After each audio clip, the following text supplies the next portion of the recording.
ભૂમાફિયાઓ દ્વારા royalty pass permit વગર સરકારી ગોચરની જમીનોમાંથી અને નદીના કિનારા પાસેથી ડભોઈ તાલુકાના સિદ્ધપુર, ચંદવાડા, અકોટી, કરનેટ, ભીમપુરા વગેરે ગામો પાસેથી જમીન માતાની ધરતી ચીરી લાખોની કમાણી કરતા ભૂમાફિયાઓ સામે ખાણ ખનીજ વિભાગ દ્વારા કાર્યવાહી કરવામાં આવે તેવી ગ્રામ્ય વિસ્તારના લોકોની માંગ ઉઠવા પામી છે.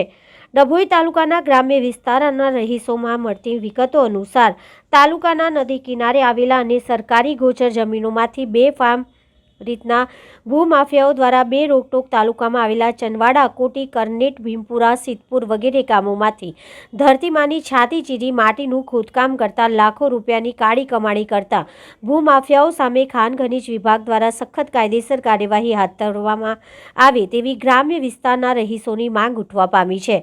જ્યારે કે આ ગામોમાં જો ખાણ ખનીજ અને ડભોઈ અધિકારીઓ તપાસ કરી મોટા પાયે 2 નંબરમાં માટીનું ખોદકામ થયેલ છે.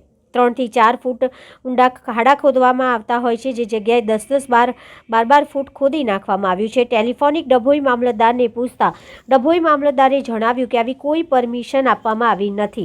જો ખાણ ખનીજમાંથી પરમિશન લાયા હોય તો ડભોઈ મામલતદારને જાણ કરવાની હોય છે, છતાં પણ કોઈ જાણ વગર બે રોકટોક માટીનું ખોદકામ થઈ રહ્યું છે. માટીના મોટા મલાઈવાલા પ્રોજેક્ટોમાં નાખવામાં આવે છે. બે રોકટોક શું ખાણ ખનીજના અધિકારીઓ તપાસ કરે તો કરોડો રૂપિયાનું કૌભાંડ બહાર આવે એવું છે.